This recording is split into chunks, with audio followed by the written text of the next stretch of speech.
So if you're watching this video, you have the link from my YouTube, because I have put this as unlisted, and it's not public, but you can view it if you have the link.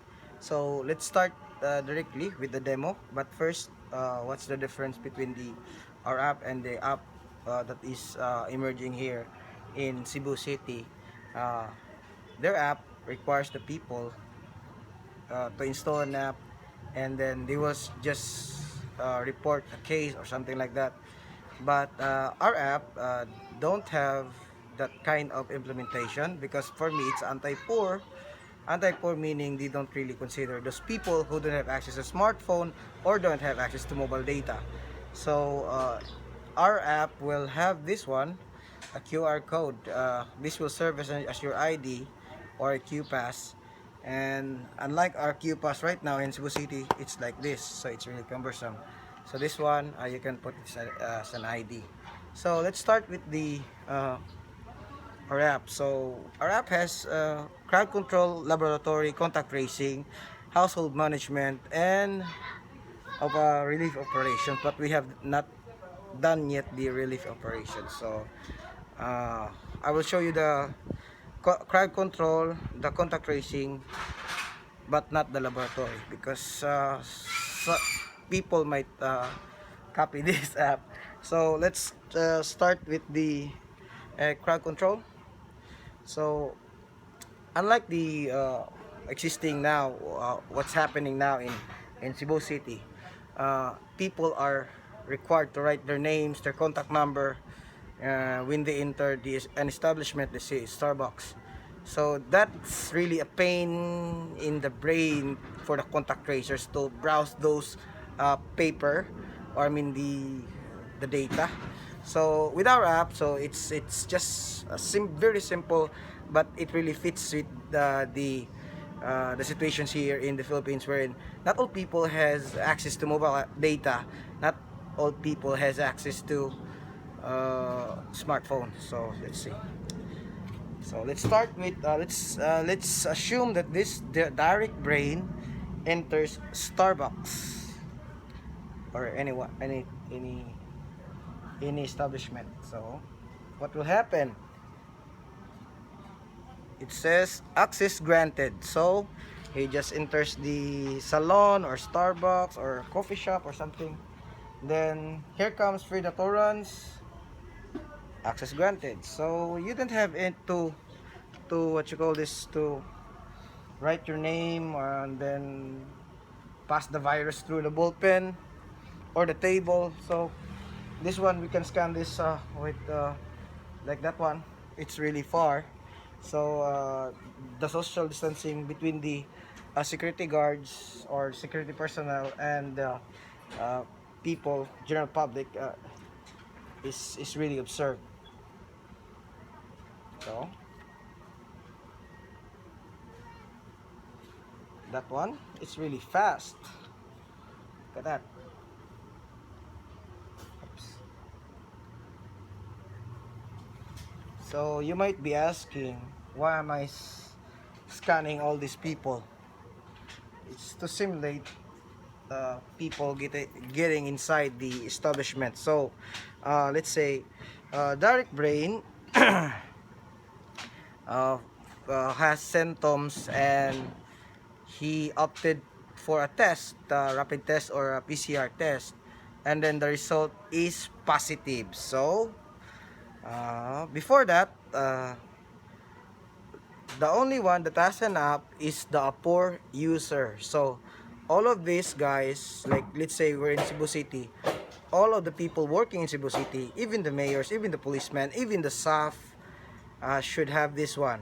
So but the app only is available to security personnel of the establishments or the policemen, so or the nurse or doctors. So this is really a big leap from what the Waitress Europe is doing, or the contact tracing is done in Singapore or Japan or something. So it's really tailored for Philippines. So I will not show you that Derek Brain is positive how to tag this one. I will not show you because some might copy it. So, so I have tagged Dark Brain as positive. Let's go back to crowd control. Let's say for some reason he escaped prison or the isolation. So what the where's that? Oh, it's crowd control. I sorry about that. Let's tag him as positive. Then I haven't tagged him as positive. So let's scan again. What does it say? Access denied, positive. So Dark Brain is positive, and it so happened he has entered the salon along with this guy. So what will happen? Buan akong ilong eh. So what will happen? So let's see. Freda Torrance tried to go to a grocery store, and she can't enter because she is POI. The reason is Dark Brain enters the salon, then Frida Torrance enters also the salon the same time or before. I mean after Derek Brain. So let's scan the other one.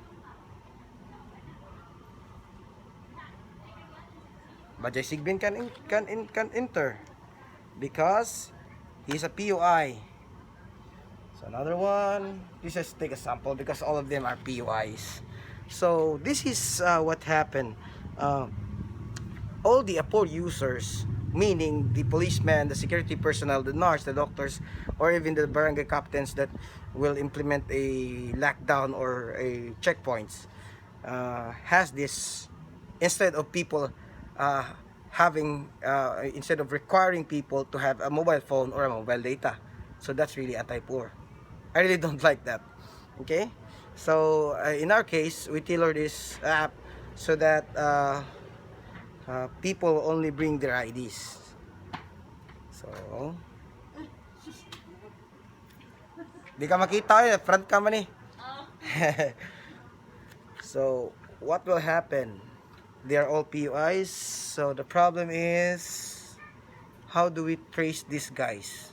Like, they have entered the salon, and although Derek Brain don't know these guys, which is the problem with our traditional contact tracing is we have to interview these guys. But what if they don't know this? So we remove those human error or human something, so that the tagging of POIs is automatic. So what will happen next is we'll go to contact tracing. So contact tracing, these guys are listed here. So we have list Jamison Sably. So they're all PUIs. So the problem with our contact tracing as for now is we have to interview this one, and then we have to track all those lists that are that people filled up when they go to a salon or a coffee shop. So with our app, it's just automatically listed because it's time stamped. And then so for contact tracers, let's see, I'm a contact tracer. So what will happen? So people might ask if we have to print this list and export it to Excel and give this to the contact tracers on the specific area. So that's really time consuming. So let's put the data on the tips of the fingertips of the contact tracer. So let's click the map. Look at that. These are all the POIs. So let's say I'm here at Pardo. Look at that. Poblacion Pardo. Oh, let's say I'm assigned in Punta Princesa here in Cebu. So I will just look at this one. Click this. We have the data. Check that. Felicia Frida Torrance. So where's Frida Torrance? Okay. So Frida Torrance lives in Tisa. So we will just go to this map. It's somewhere here in GT. What you call this? And Punta Princesa Public Market. So contact tracing will be as swift as how we tag the POIs. So that's the reason why. And also people are not required to install an app they only have this. The problem with this is we have to flex the local government to retrieve the data, to print this, and to distribute this. So that's all for it, and hopefully you will learn something that we have an app that is capable of tracing people and crowd control, wherein those persons under investigation or probable don't have the chance to get into the establishment, because those POIs or probables are first contact. So in Baguio, not to compare things, but they are the cream of the crop. But the problem is, while they're interviewing the positive, those POIs or those first contact are freely roaming. So with this app, they are tagged as POI. Their idea is tagged as POI. They don't have the access to enter any establishment, or even the what you call this, the checkpoints that are being put there by barangays if they decide to have an ECQ or enhanced ECQ or something like that. So that's all for this, and I will not say like and subscribe because this is a private unlisted video, and hopefully you have I have discussed it to you. But if you have any questions, you can email me at mark.rakal mark.rakal at gmail.com or 0905-5210-344.